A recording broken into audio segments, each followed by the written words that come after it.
Well, there have been many, but probably one of the biggest for me was when the pandemic closed down opportunities to volunteer. Tanya had sent out in one of her emails the opportunity if you wanted to write a note to someone in a nursing home. So I decided that that might be something I could do. And I decided that first week to write 50 notes. And when my mother was in her last years of her life after my father's death for 10 years, I wrote a note every day to my mother. And at her death, I found she had saved every single one of those notes that I had sent her. And when I would call her every day, she would comment upon the picture or what it was. So I had a lot of half full boxes of nice notes. And so after I did the first 50, I sat down at my desk the next week and I did another 50. And I continued to do that for many, many months. I had 1,000, I quit counting, but I continued to do it. And as I would write, I would think of my mother, but I would also wonder where the note was going. And I hoped it would arrive at the right time for the right person and maybe bring a smile.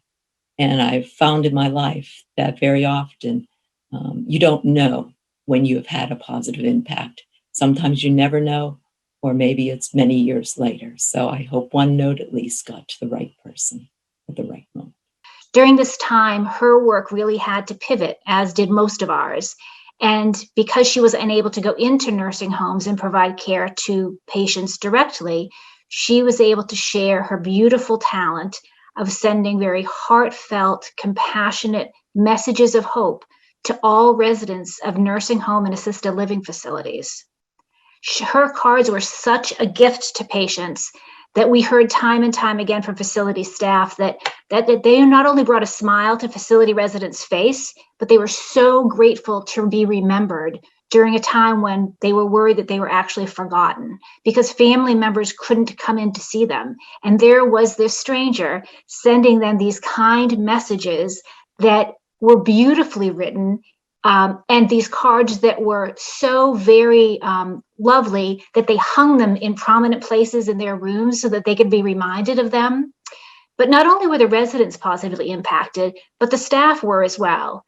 They also saw these cards as a symbol of hope because nursing facility staff were really, really pressured during the pandemic.